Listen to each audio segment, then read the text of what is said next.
Que bom estarmos aqui, todos de novo reunidos.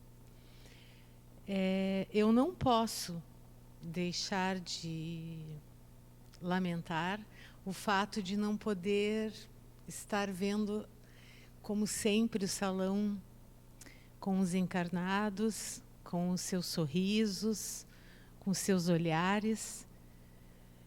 É diferente, é um momento desafiador. Principalmente, acho que para a minha geração, que não está muito acostumada com essa tecnologia. Então, está sendo um desafio. E, com isso, eu peço licença para estar com você. Eu peço licença para estar na sua casa. Vamos elevar o nosso pensamento a Deus e iniciarmos a nossa atividade na tarde de hoje com uma prece, agradecendo a oportunidade deste trabalho, agradecendo por ser uma tarde linda, fria, mas linda, ensolarada, na cidade de Porto Alegre. Obrigado pela saúde, porque se eu estou aqui e se você está aí, nós estamos com saúde suficiente para podermos nos comunicar, enquanto tem muitas pessoas que não estão podendo usufruir desse mesmo bem, que hoje tem sido bem mais caro para a nossa sociedade no mundo inteiro, que é a saúde. Então, certos de que Jesus e os benfeitores da Sociedade Bezerra de Menezes é quem conduzirão a tarefa da difusão doutrinária na tarde de hoje, que nós pedimos permissão para iniciarmos as nossas atividades. O tema sugerido para nossa reflexão é o capítulo 17 do Livro dos Espíritos, que fala sobre sede perfeitos. E a pergunta, quando eu li esse capítulo no Evangelho, eu fiz uma pergunta para mim mesma. Nós perguntamos assim, como assim sede perfeitos? E nesse capítulo, Kardec vai colocar todos os caracteres da perfeição. Amai-vos os vossos inimigos, fazei o bem àqueles que vos odeiam, e orai por aqueles que vos perseguem e que vos caluniam. Porque se não amais senão aqueles que vos amam, que recompensa com isso tereis? Então, é uma tarefa de ser perfeitos, mas uma colocação, não a perfeição absoluta. A doutrina espírita, ela é pedagógica no sentido de que nos faz refletir sobre as questões que o Cristo nos ensinou. E quando ele diz, sede perfeitos igual ao meu Pai,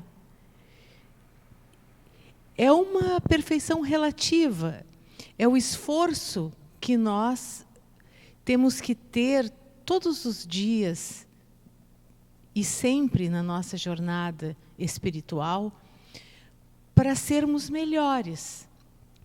Neste capítulo vão aparecer vários itens, como o homem de bem, como os bons espíritas, como a parábola do semeador,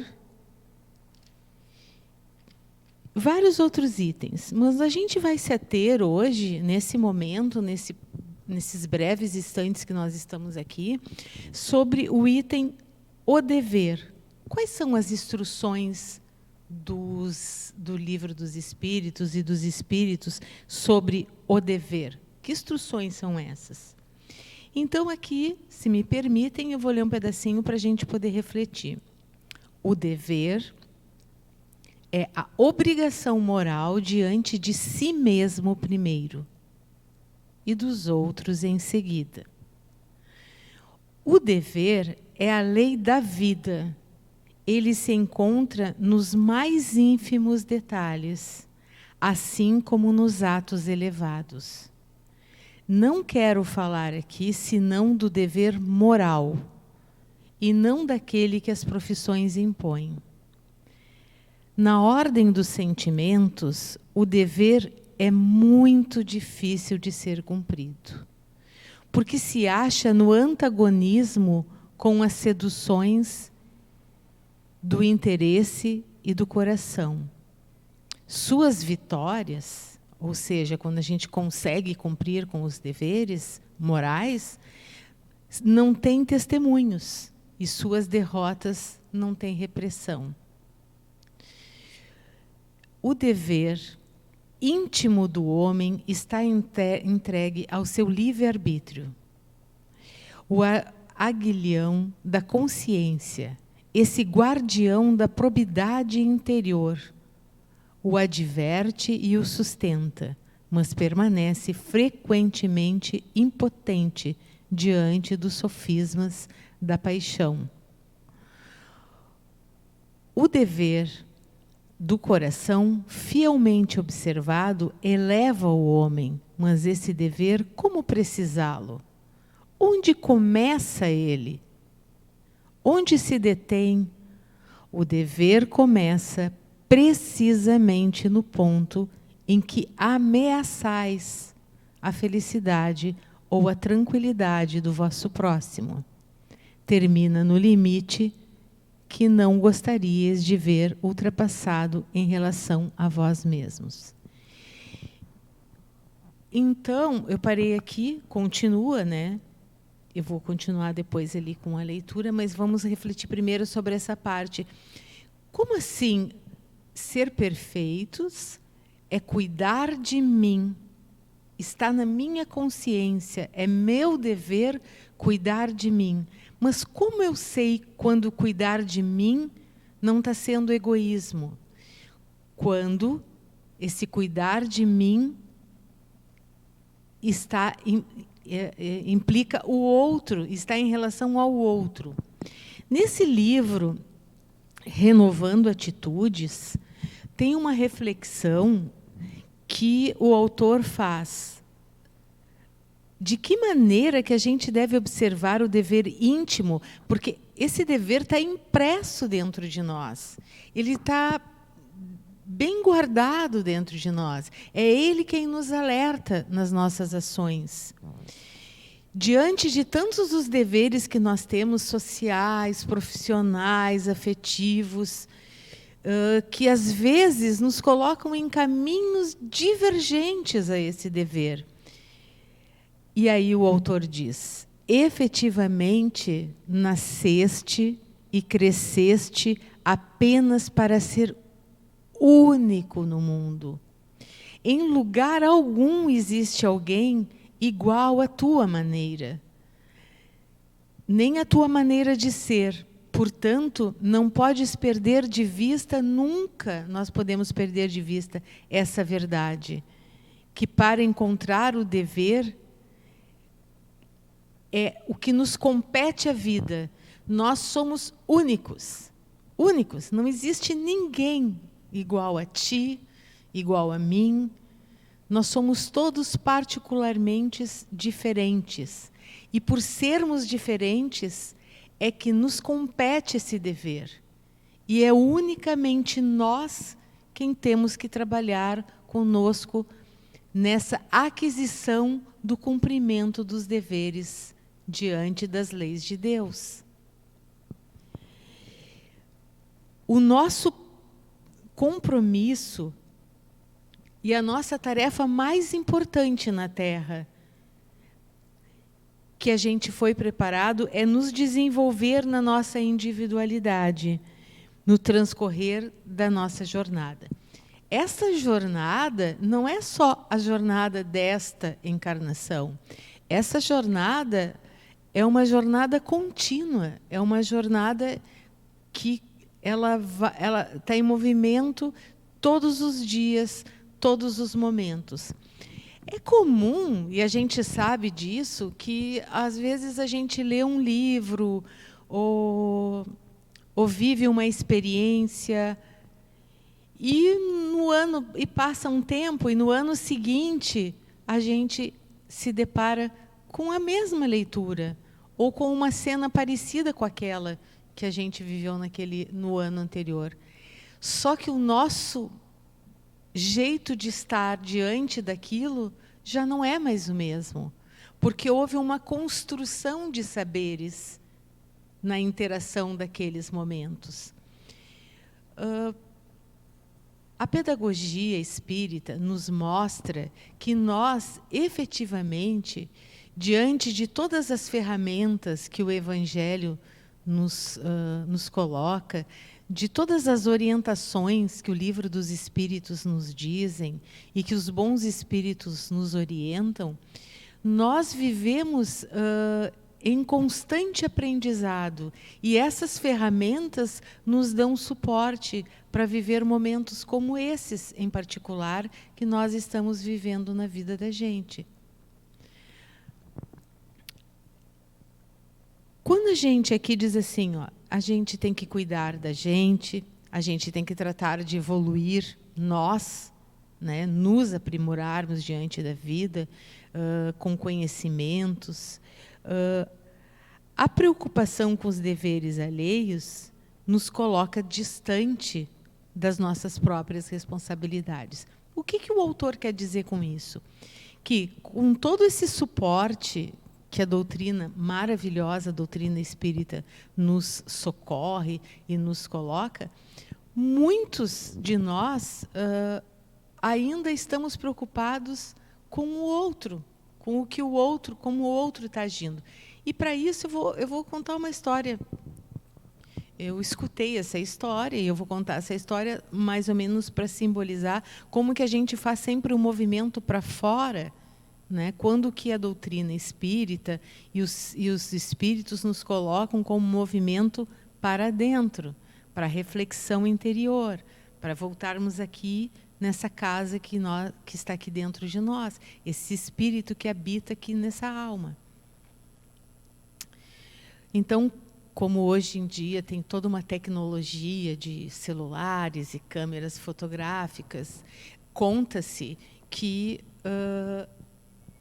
a imagem que eu vou dizer agora é a imagem que alguém fotografou. Era uma foto, era uma imagem só, de um homem com um nó de corda, um homem montado num cavalo, com um nó de corda, arrastando um filho todo esfolado, sangrando, todo machucado. E essa foi a imagem que foi publicada nas redes sociais, nos WhatsApp. Qual seria o movimento externo de julgamento, de cuidado com o outro? Pai que está machucando o filho, um cavalo montado num outro cavalo porque está puxando um filho desse jeito. Enfim, seriam inúmeras os pensamentos que se depreenderiam desta imagem que se vê. Porém, o filme que antecedeu a imagem é a vida, são cenas contínuas. Foi paralisado naquela imagem. Mas a cena é que a mãe, desesperada, começa a procurar o seu filho dentro de casa e percebe que ele não está. Por uma fração de segundo, ela se descuidou e a criança saiu do seu olhar. E começa a procurar pela fazenda. Ela chega, então, gritando e pedindo socorro. E todos os empregados da fazenda e o marido começam a procurar a criança. Sendo que este homem estava anteriormente na lida do campo. E ele estava laçando para recolher o gado, para dar medicamento para o gado. Quando alguém, um dos funcionários, grita e diz que no fundo da fazenda tinha uma ribanceira e que a criança havia caído lá. O homem então monta de novo no seu cavalo, desesperado, e com o laço e bom laçador que era, vai e consegue laçar a criança no penhasco lá embaixo. E puxa a criança. Então, este é o filme contínuo. Mas a gente se prendeu naquela imagem e julgou. Quantas vezes o nosso movimento é esse, de julgar a cena, de julgar aquela imagem, sem perceber que o nosso Pai, Deus, tem um filme que percorre.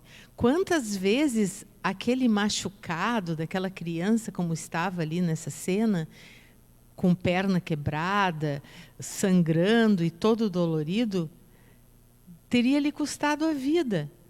Mas o pai, com um laço, laçou e conseguiu fazer a criança sobreviver.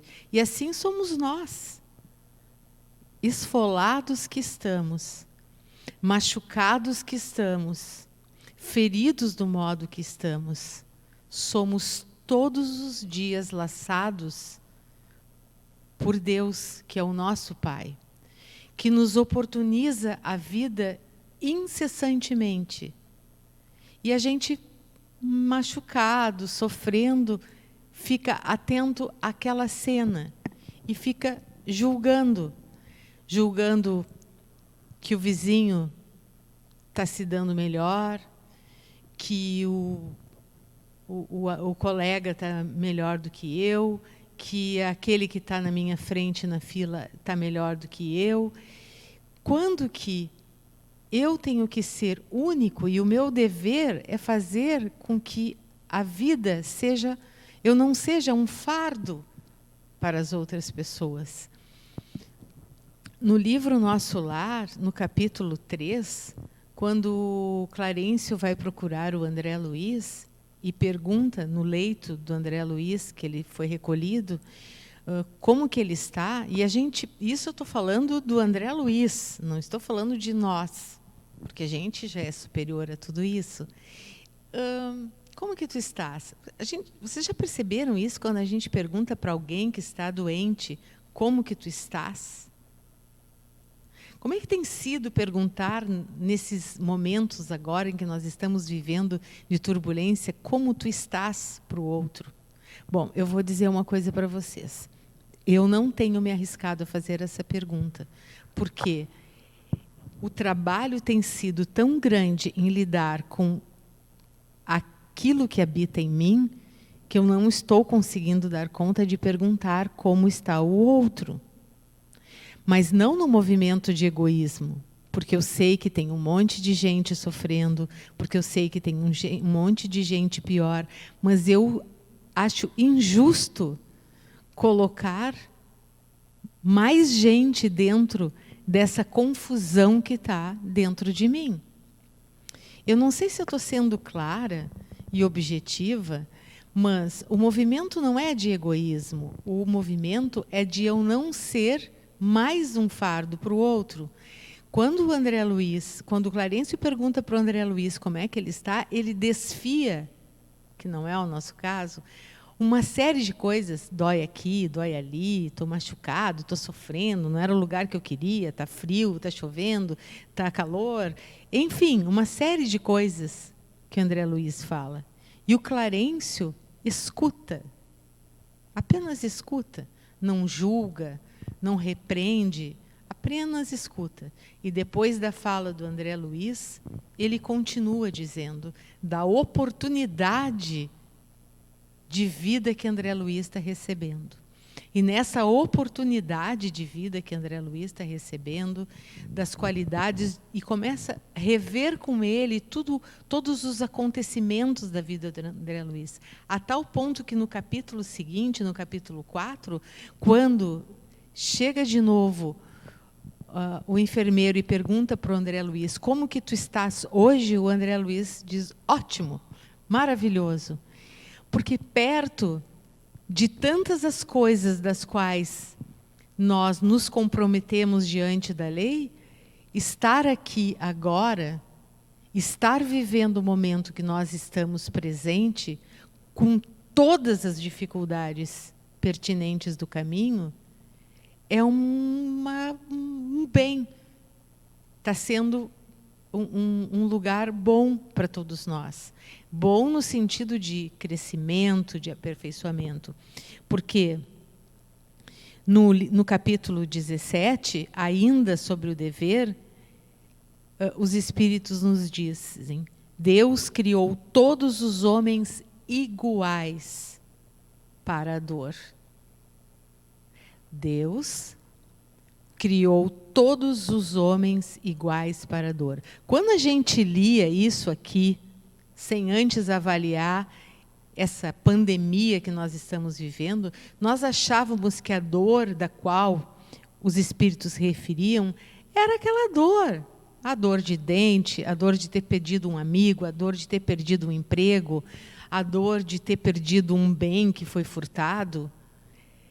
Mas quando a gente lê isso aqui, diante da pandemia que se estabeleceu no mundo, no planeta, Deus criou todos os homens iguais para a dor, pequenos ou grandes, ignorantes ou esclarecidos, sofrem pelas mesmas causas, a fim de que cada um julgue judiciosamente o mal que pôde fazer.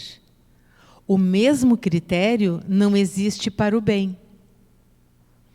Infinitamente mais variado em suas expressões.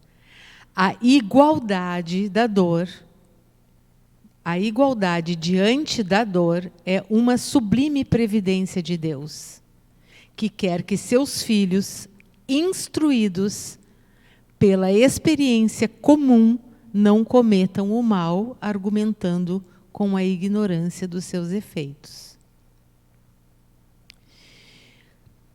Então, nós estamos, não existe dentro do sistema que nós estamos vivendo, as grandes potências, as grandes nações, as grandes empresas, os grandes vultos, os grandes homens, todos nós estamos do mesmo tamanho.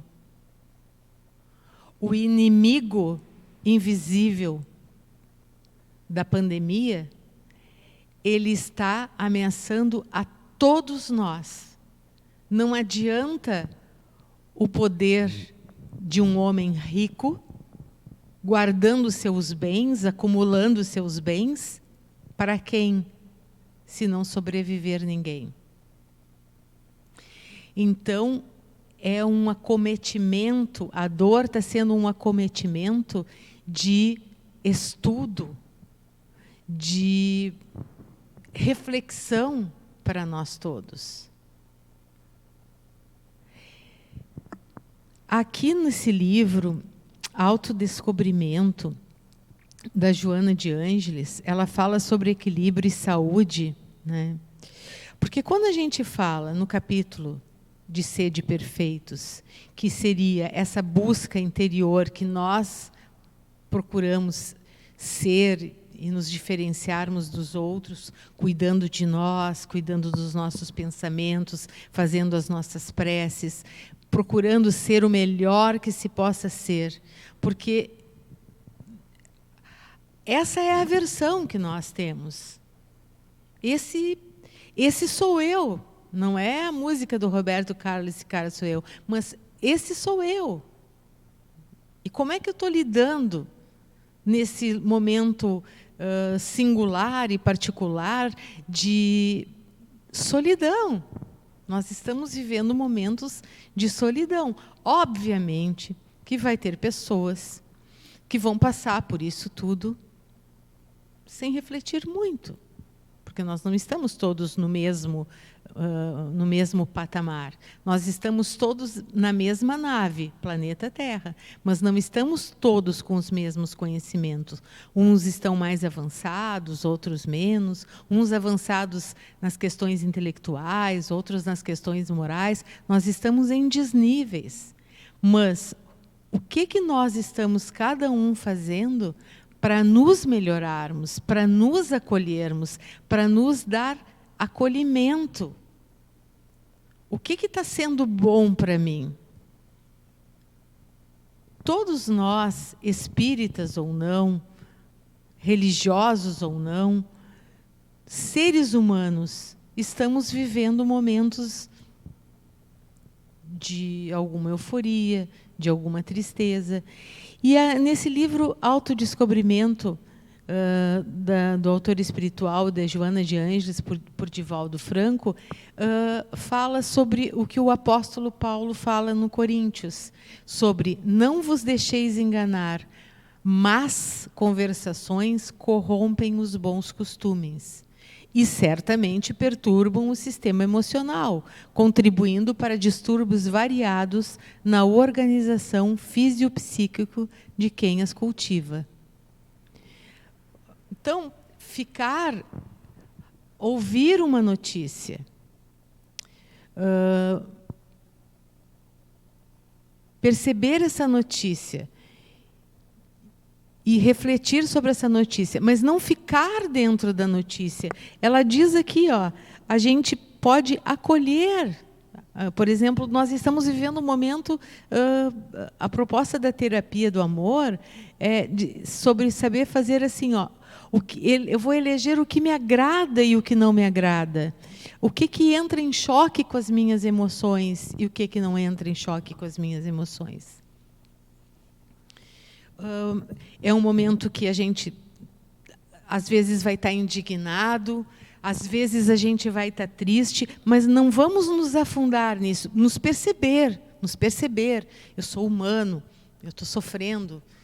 Eu, particularmente, adoro estar perto das pessoas, abraçando as pessoas, beijando as pessoas. Eu não estou podendo fazer isso. Bom, isso é ruim? Isso é ruim. Mas não tem como fazer diferente nesse momento.